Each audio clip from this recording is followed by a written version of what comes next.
Hey guys, it's Chris with Double Eagle Gun Works, and today we're going to talk about gun safety and safe way to carry your guns. Most modern guns is not a problem. There's more safety mechanisms built into the guns, but older style guns, especially older revolvers, can be a problem carrying those with a live round underneath the hammer. And this gun here just shows you an example of why that is. If you look at the hammer on this gun, the firing pin is built onto the hammer. So when the hammer drops, the firing pin is already connected to it, and it slams into the primer and discharges the round. So even if you're carrying the gun with the hammer down, if you drop it and it hits the back of the hammer spur, it could still drive that into the primer and discharge a round. So on these older style revolvers with that firing pin built onto the hammer, you don't want to carry these things with a live round underneath the hammer, just because it can go off if you drop the gun. Modern guns, even the really inexpensive single action little target pistols that you can get, they're now built where the hammer does not have anything of the firing pin built onto it.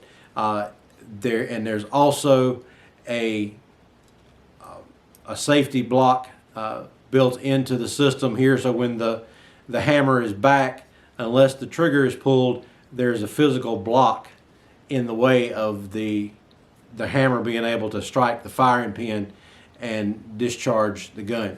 So in your more modern, even single action revolvers like this, it's safe to carry the cylinder fully loaded. And then the newer double action revolvers, same way, got more safety mechanisms built into it. The hammer doesn't have the spur for the firing pin built onto it. Got the same internal block in there, and then also just the trigger pull weight of the double action revolvers nowadays. It takes a lot to be able to get the trigger pulled all the way back and get that hammer cocked back. Now, if you were carrying it with the hammer already cocked back and you drop it, then there's still some mechanisms in there that will help keep it from going off, but the trigger pull is a lot lighter on the single action, so you don't want to really don't want to carry a revolver in single action with the hammer cocked back with a live round in there, because even with the mechanisms on the inside, there's a slight possibility that it could go off. So to err on the safe side is always better. Carry your revolvers with the hammer down. Now on semi-auto pistols, there's a lot of safety mechanisms built into the semi-autos.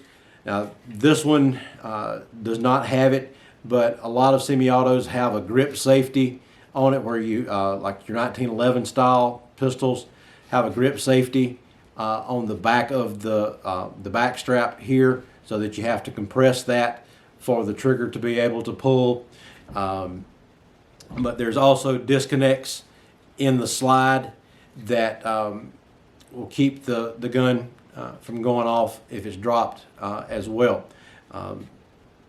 So with this is an HK45. It is a single action, double action pistol. Got a little bit different style trigger in this one, but it's still safe to carry this one fully loaded with one in the chamber. Not going to be a problem for you. Now, some of the striker fired pistols. The SIG P320 is an example. There have been cases where these things were dropped at a very specific angle and had to be just the right conditions for the gun to discharge. But when I first got this gun here, this is my normal everyday carry gun here. When I first got this one, it didn't have the modification from SIG. This is an older P320 that I bought, and it didn't have the modifications on it, but I sent it back to SIG, and they made the modification on the inside of the slide and changed out the trigger. No charge to me. They sent it back to me. So what they did when they made the modification, they took a little cut out of the slide. One extra safety mechanism was built into the trigger group here, and they put a lighter weight trigger in it. The complaint was that when the gun was dropped this way and it hit the slide at a particular angle, the trigger was heavy enough, and just the way everything kind of worked out, it can make the gun discharge. So they lightened the trigger as far as the mass of the trigger, not necessarily the trigger pull weight, but just the mass of the trigger itself. And then they cut a groove on the underside of the slide for another safety built into the mechanism to be able to go up into the slide and block it from being able to fire until you are actually ready to fire. So this gun, perfectly safe to carry fully loaded, and that's the way I always carry it. Now, with rifles and shotguns, you want to carry those with the safety on. AR style rifles, you've got the safety built onto the receiver here, so always carry the gun. You can have a loaded magazine in it, and I'll show you that this one is unloaded. Nothing in the chamber, and that was an empty magazine.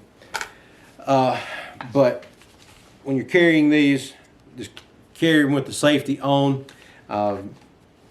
and you'll be good to go when you're carrying these around.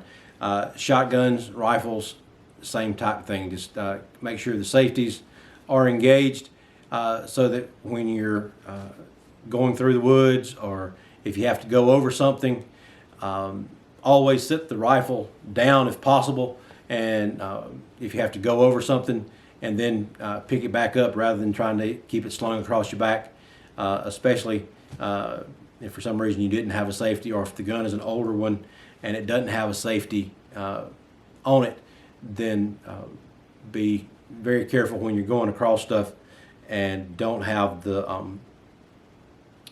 carry the gun without the safety on if possible.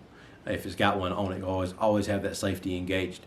But just carry safe, and like and subscribe down at the bottom, and we'll check you later.